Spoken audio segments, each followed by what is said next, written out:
Hey everyone, a little bit late on this, but hope you're all doing well and staying safe. Hopefully getting out to do a little bit of fishing close to home. Things are kind of the same with the lockdown. I can feel your pain. I actually was able to get out and fish a little bit this week close to home. Kind of scratch that itch a bit. But at any rate, we're going to do a video today on a popper pattern that you saw me tie in a live feed on the American Museum of Fly Fishing a couple weeks back. This is a much anticipated pattern, got a lot of questions on it. For any of you people that like to fish like surface poppers and things of that nature for striped bass, bluefish, you know, pike, muskie, any kind of predators, peacock bass, you know, golden dorado, tigerfish, I mean, you name it. This particular fly that we're going to tie today, and I've got a bunch of different versions of it here so you can kind of see it, is this, you know, general Howitzer popper pattern. I call it the Chuggernaut, but in fairness to my good buddy and excellent muskie guide, Chris Whelan, he has a popper named the same, so we came up with another name of this. I'll probably have it somewhere in the video. Can't quite remember the name of it, but these things right here are just really, really simple to tie. A lot of fun. They're tons of fun to fish. You can tie them in a slew of sizes, as you can see here. Different tail configurations, like you got here. It's an olive and white one. That's one that I tied. You know, obviously this blue. You can see the tails are different on all these. Black and purple. You know, fully chartreuse. And you got some red and white. I mean, the sky's the limit. You heard me talk about, and I'll do this one at a later date, but I tie these in about 3 or 4 different sizes. I'm pulling some out of the wall here. Here's a, these are the size I fish the most for striped bass right here, and these are like roughly 5.5, 6 inches. You can see this one's got some pink, and that's for when they're smashing on squid. Killer stuff. And just to kind of show you, get a lot of questions. There's a lot of different ways that you can tie poppers. You can put the popper head itself on like a tube. I've got these affixed to a shank. I'm going to show you how to do these today. As you can see, some of these are bigger than others. These are the way that these are tied. They're extremely durable. Just to kind of give you an idea, and I'll show you this one when I close up on the tying sequence. This one right here, and Captain Mark, a good friend of mine, he'll recall this particular one. I saved it, and you can see I put some rubber legs and just goofy stuff. You can have fun with it. This is a smaller one, which is right in the same size as this guy right here, about that 6-inch size. This one we saved from absolutely most memorable day fishing in the Connecticut Sound, in the Long Island Sound in Connecticut for striped bass. If you were to really zoom in on this, you'd see all the teeth marks on it from all the striped bass and bluefish that ate this thing. This one fly right here, which is the one where is just like one of these in a smaller version, I want to say that this exact fly itself, and the shank's even bent from hooking fish, north of the century mark in like 2 outings. That's how many fish were caught on this one fly.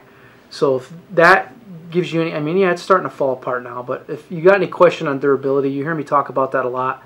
I'm all about, you can refine patterns down to their simplest form, and I think as a tyer you try to do that as best you can, because it makes for an easier fly. You can usually use less material, which you hear me harp on all the time, to create the profile you're looking for, which makes it easier to cast, and you're going to spend less time here at the bench. But also for me, a couple little added things you can throw in there to get these flies to last longer, because let's face it, if you guys have fished for bluefish, they are like saltwater piranhas. They're evil too. They'll, you know, they call them yellow-eyed devils. They will literally try to bite you, and they have extremely sharp teeth. So if this caught numerous bluefish and striped bass, and that's the state that it's in, if this happened after the very first fish, I'd be extremely irritated. So the big thing for me is being able to tie these and have them last for a while. So what I'm also going to try and do here, and hopefully, knock on wood, this works, I'm going to show you how we color these heads too, because there's a defined way that you want to do this so that you are not going to have a pattern that's going to wash out. So we'll go over that procedure first, which is something you probably haven't seen before. We're going to do a really cool color scheme too, a little different one, kind of like a Rapala color. And then we'll go from there, and I'm going to detail to you how to not only paint these with an airbrush, but also to coat them and the steps that's used to do it. Alright, so without further ado, here we go. Alright, so start things off. What we want to do is we want to paint these popper heads. So they come in two colors. These are the Howitzers. This is the medium. They come in a larger size, but we're going to do the medium one for today. In order for me to get this thing to look like that, I've got to do some work to it here. So I've got myself a Copic airbrush system. You can see I got a couple other things laid out here. Got a bodkin, a lighter. This is the turning wheel for my epoxy turner, because we're going to use this at the end. Alright, and these are the two colors that I'm going to use to color this guy. We're going to do like a black and gold color, like a Rapala. First thing you want to do though, and you probably can't see here, but I've already taken a pen and I've put a dot where I want my bodkin to go through. So that's kind of centered everything. Okay, it's important that you do this first. The easiest way to get this thing to go through there is to use yourself a lighter.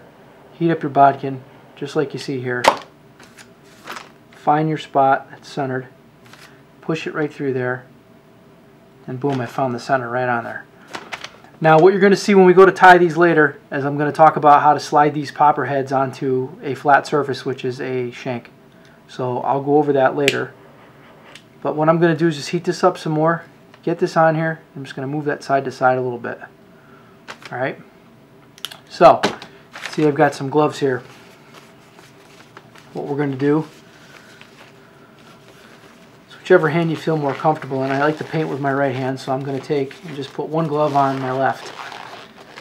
Alright, what we're going to do next is we're going to put, you always want to start with your base layer. Your base layer on this is going to be our underbelly, so I want to make this a gold color, so I'm going to put this gold colored Copic marker in there first, and I want to make sure that I'm spraying the underbelly. Now when you go to spray these, an airbrush takes a little bit of getting used to. You just don't want to sit here and crush it with paint. Alright, so this is kind of like a fine-tuned thing that takes some practice. So I'm just going to start by just putting a small layer, and you're going to start to see. Get the front as well. I get the back as well.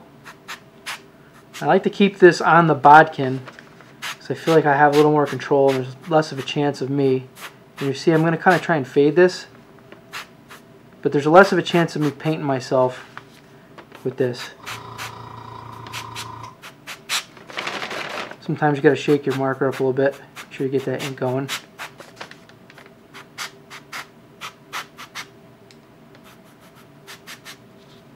If you have to also, you can pop it off of there.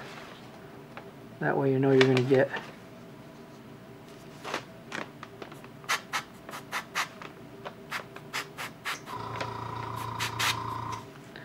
kind of see,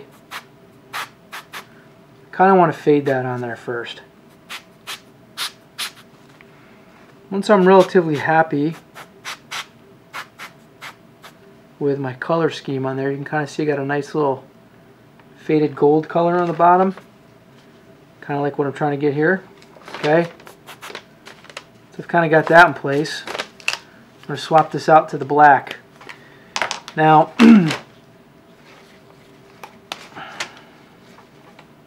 pop this guy in there, and we're going to do our top.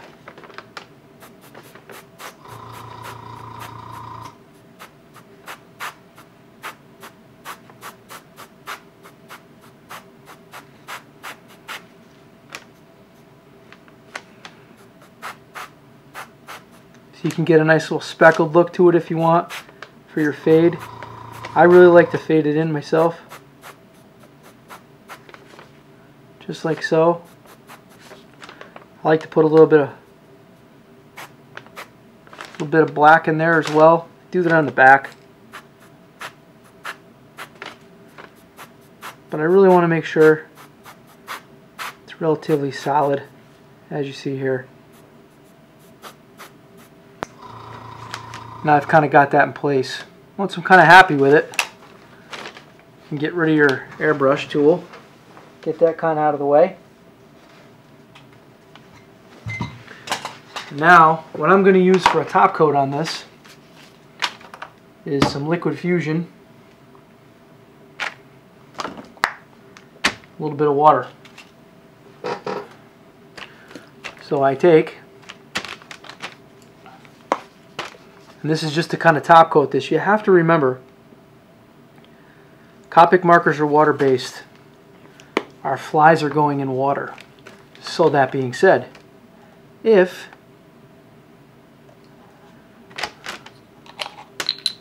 I put a little too much water in there, you want it to be roughly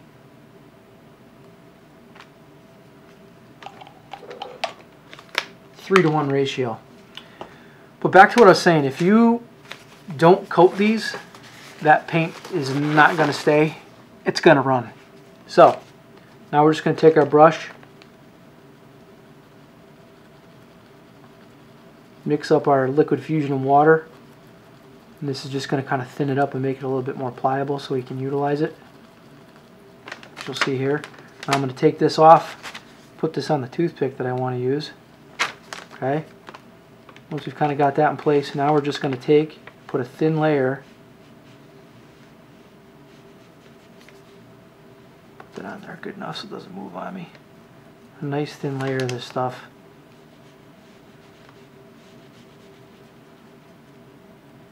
And how much you put on here is going to dictate how glossy this comes out. I don't like them super glossy. I like them to have just a little bit of shine. See here? Make sure you get the back as well. I always leave a little space. I don't go right around the toothpick because then when you go to pull it off, you're going to pull the polyurethane finish off. Alright? Once you're happy with how that looks, I put this right in my epoxy turner. Usually I do a whole pile of these in one shot, and I put this on the wheel and I let it dry. And then we'll get on to the next part. We'll tie the fly. So here's our hook. We got a Arex SA270 blue water in a 4/0 size. We're going to tie this for predators and for saltwater. I'm going to use a black thread because it's black. This is just a Vivus Power Thread 140, but you could use Danville 210, 140, UTC 140, whatever works for you. It's going to build a thread base and go right to where the bend starts. Clip off our excess. If I'm tying these for pike and muskie, I'm going to use like a barbless predator hook, probably a partridge absolute predator. So we're going to take some predator Flashaboo. Remember, you take half of what you need. That's about what I'm going to cut. And I cut it right at the base. And we're going to fold this in half. And you see I want to build a taper. So if you see one end shorter than the other, that's how I build a taper into my flash. And then you see there's a loop. Most people cut it right at the top. I'm going to cut this there, an angle. So now I have taper on both ends. And I'm going to tie this in, see? Just like you see here. When I go to tie this in, I'm going to tie it in the middle. And then fold it back over itself. This is just to put a little bit of flash. And you'll see this is regular Flashaboo. It's not like holographic or anything. But you can use whatever you like on this. This is just to get a little bit more movement and to build a little bit of body in the back end of the fly when we go to put in our feathers. It actually gives me a base also to kind of lock them in when I glue these two down. So we're going to tie the tails on these like we did with the simple bait fish. We're going to use American saddle. That's the whiting stuff. Lovely stuff. So I've already pre-picked 2 black feathers here. Make sure they're straight, they're not twisted. But you could use slapping on this. You could use regular Euro hackles. I've tied these with a multitude of different feathers. It all depends on what you're trying to achieve with the tail. So I'm going to pull the fluff away on these. As you see here, I've kind of already pre-measured them. I'm going to take my flat pliers and I'm just going to kind of flatten out the stems on these because that's going to help keep those and lock those in place when I tie them in. You guys have already seen this procedure. Like I said, when it comes to the tails, you can use a multitude of different types of feathers for these. These are the ones that I particularly like because it gives me a little bit better of a profile. So we're just going to put a little bit of gel Loctite on either side right over those thread wraps that we just made for the Flashaboo. And then we're going to place one of the feathers on the near side, take 2 turns. Put the other one on the far side, which is closest to you. Do the same thing with 2 turns. And then what I want to do is I want to keep those feather stems right along the sides of the hook shank, and just put side-to-side pressure and then clip off the tag ends. And as you can see there, that'll keep them right in place if you lock them in just right. What you don't want to do is keep those things going and get some sort of twist and turn on there. So the 2 steps that I just taken to help me do that. So the next thing, this fly is super easy. So the body of this is just going to be a 5-inch ultra brush. And that's just to build a little bit of space in there. I used to spin these brushes by hand back in the day when I made stuff like this, but now, I mean, it's easier. I can just basically pull a brush out of a packet, tie the stuff in.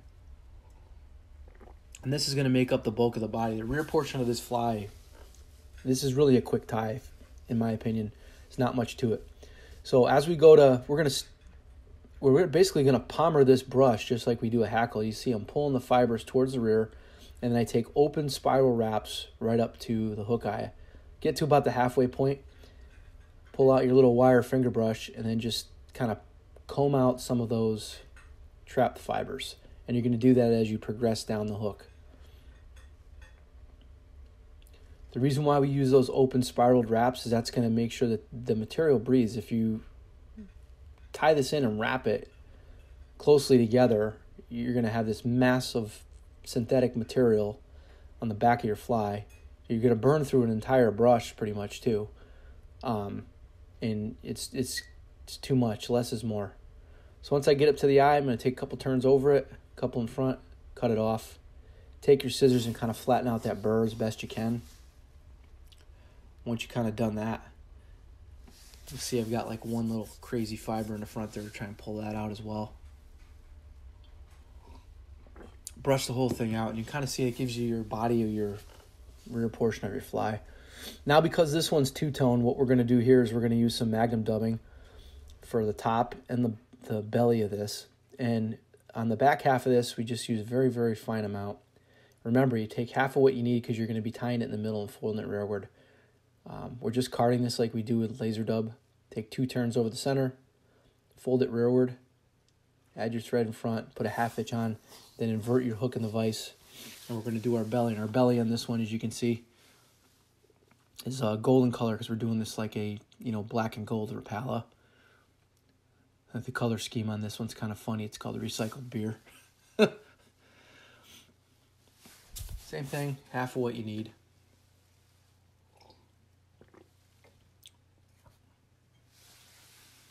Two turns, fold it rearward. Super, super easy. Build a little bit of start to build your thread head a little bit there. You can brush this stuff out just a little bit, kind of blend it. And then on all of these, what I do is I take a piece of lateral scale and I run that down the side of the hook. So we're going to use gold for this one because it's a black and gold. You could use black too, whatever floats your boat. So I measure it up, tie that in the center, as you see here. Take a couple turns. Make sure it's right in place. Fold it over, take another turn, cut it off. And then I measure it to that same side, just like you see here. That gives me a length. Transpose it to the other side. Do the same thing. A couple turns over it, make sure it's in place. Fold the front portion rearward. Tie over that, clip it off. That way it ensures it's not going to come out. And then I'm just going to build my thread head.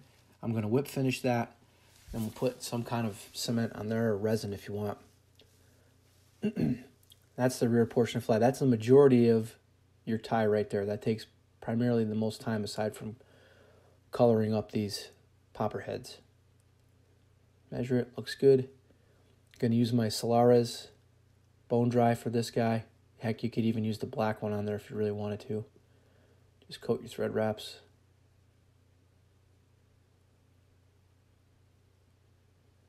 So you have a nice little finish on there. Burn it with your torch. And then the rear's done. So the next thing we're going to do is now we're going to put our 40 millimeter big game shank on the front. make sure the loop end that's larger goes through the hook eye. Take that out of the vise, and there's the tail portion of this. So I'm going to change my jaw on my vise because tying with shanks is a little bit easier when you use the shank jaw. And now I've got that in place. So I'm going to show you a quick little trick here when you go to tie this in, because this gives guys fits, is you'll see I'm keeping the tag end of the thread at a 45-degree angle as I'm getting to that opening. By doing that, then it kind of allows me to chase the thread and close that return. One thing you're definitely going to want to do before you start tying on these shanks is keep a file handy at your bench, because where they cut that wire can often be very, very sharp. And I can't tell you, there's nothing worse where you're tying it and boom, your thread rips off as you coat over that. So I typically hit that with a file first. So you see I built a nice little thread base on there. And then we're going to start a tying sequence again. It's just like the rear portion of this fly. So we put the thread on there though, so that kind of locks everything in place. We're going to take that ultra brush again. Once we get our ultra brush, we're going to tie that on the near side. And then we're going to advance our thread right up to where the front return is on the wire, because we're going to tie that off to there. Same procedure here. Fold the fiber rearward. Do open spiral wraps like you would when you're pommering a hackle. Every so many turns, take your brush out, brush that fiber out, and then we'll tie it off. The big thing with these two, folks, is if you're fishing these, I always keep one of those little wire brushes in my pocket when I'm fishing, because if you get any kind of a predator fish that's got any kind of teeth, when you know, especially like bluefish, you pull this fly in and it looks like it's mangled, but that material used in this fly is pretty resilient. And if the fly looks mangled, it's really not. You just run a brush through it and it's right back to normal and you're fishing it again. So as you see here, we've got the ultra brush portion done. We're right about where the front portion is going to be. So, now we're going to take some black Arctic Fox. And remember, everything here is done with some sort of symmetrical mindset and, in play. And what I mean by that is you have to really know what your spacing is when you go to put these poppers on there. So, you don't want to put material all the way up to the eye. You're never going to be able to get that popper head on there, and it's not going to look right. So just like we always do with the fox fur, less is more. So I take half of what I think I need, put it on there, roll it around the shank, do a couple of turns. I can now kind of place it so that it's evenly distributed. I'm going to wrap back on that collar a little bit. Once that's in place, now I'm just going to force that material rearward. So reverse ties actually helps lock this stuff in place. You'll see there's not a lot of material there. This is just to kind of start the process of the collar.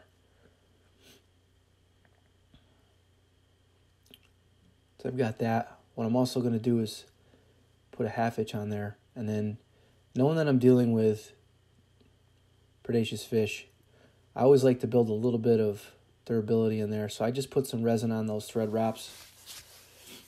It's going to lock it in place. And I'm going to kind of advance my thread just in front of that bump of Arctic Fox in a second here. And we're going to finish off the collar. Now we're going to go back and get some more of that magnum dubbing. We're going to use a much more generous clump of black and that gold color for the front collar, as you see here. I'm just going to kind of card that in my hand. But same thing, you still want to take half of what you think you need. So I'll take 2 turns, invert your hook in the vise or your shank. Now we're going to use our belly color, which is that gold. Do the same thing.